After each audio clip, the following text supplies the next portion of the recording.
Afin de répondre aux exigences de qualité, le traitement se résume en 3 étapes principales.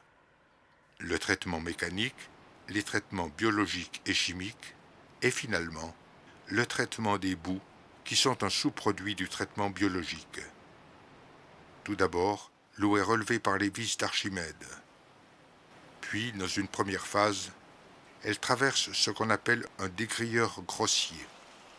Les gros déchets sont récupérés et évacués pour incinération à l'usine Sayode de Colombier. C'est la première phase de pré-traitement. Dans la deuxième phase de pré-traitement, il s'agit de désabler l'eau. De l'air est injecté dans le bassin afin de précipiter les particules de sable sur le fond. Sous le pont roulant, une pompe faisant office de gros aspirateur récolte le sable qui s'est déposé au fond de la fosse. Plusieurs fois par jour, selon le programme automatique de gestion de la steppe, cette pompe envoie l'eau chargée de sable dans le laveur à sable. Lavé et séparé des matières organiques, le sable est évacué par benne. L'eau usée, quant à elle, poursuit son périple.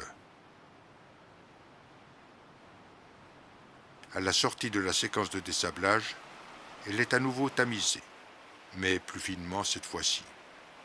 Les déchets récupérés sont également séchés et évacués vers l'usine d'incinération.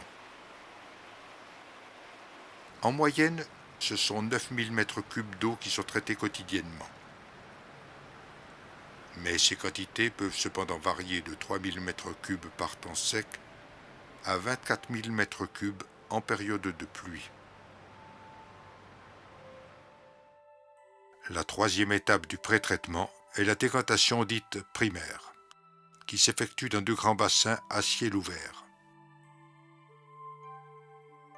Par sédimentation, les matières organiques lourdes en suspension vont se déposer au fond où ces boues dites primaires sont récoltées par un racleur, pompées et traitées.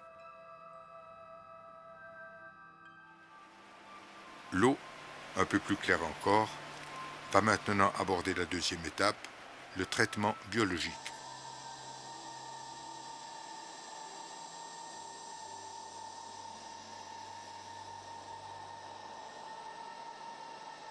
Le traitement biologique a pour but d'éliminer le plus possible les éléments organiques au moyen de bactéries qui se nourrissent des substances se trouvant dans les eaux usées.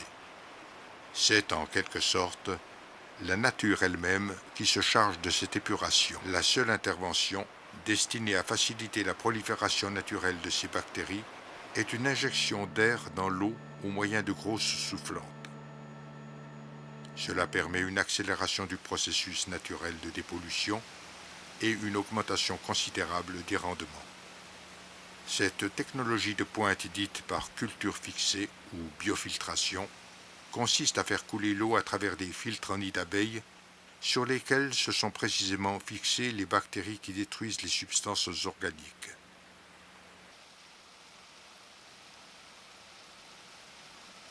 À la fin de leur cycle de vie, les bactéries prolifèrent et obstruent les biofiltres. Elles sont récoltées et évacuées dans la chaîne du traitement des boues. Dans ce but, on injecte de l'eau en sens inverse à la base des bassins.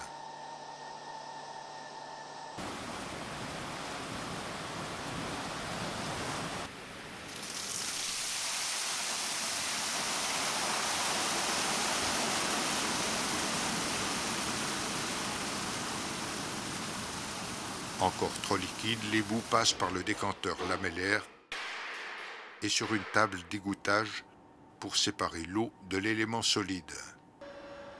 Les boues sont ensuite stabilisées dans 2 digesteurs de 800 m3 chacun, fonctionnant un peu comme un estomac humain où la matière organique des boues fermente en produisant du biogaz. Conformément aux directives cantonales et fédérales, le concept énergétique de la station vise une valorisation optimale du gaz produit sous la forme d'énergie thermique et électrique. Ainsi, le biogaz produit permet de couvrir une partie des besoins de la steppe en énergie thermique et de sa consommation électrique par l'usage d'un groupe électrogène.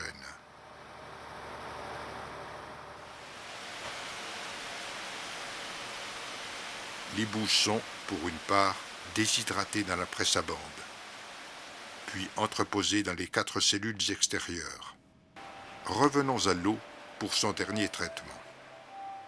Après avoir passé par la biofiltration, l'eau subit un dernier filtrage pour éliminer le phosphore en le rendant d'abord insoluble par adjonction d'un produit flocculant.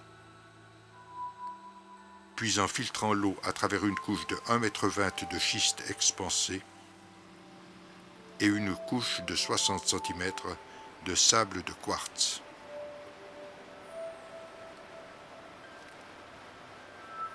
Nous arrivons à la fin du parcours d'épuration.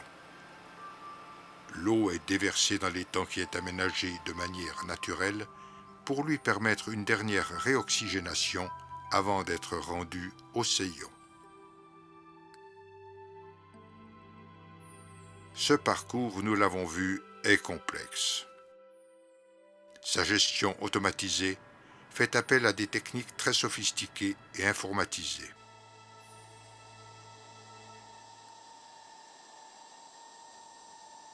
La sécurité, la régularité et la fiabilité sont donc un souci permanent. Toute défaillance peut avoir des conséquences très graves pour l'environnement. Tout au long du traitement, l'eau comme les boues sont donc sous haute surveillance. Aussi, lors du parcours de purification, le spécialiste prélève des échantillons qui sont analysés et contrôlés afin que l'eau épurée et ses sous-produits correspondent aux normes très sévères imposées à la steppe du Haut-Val-de-Ruz.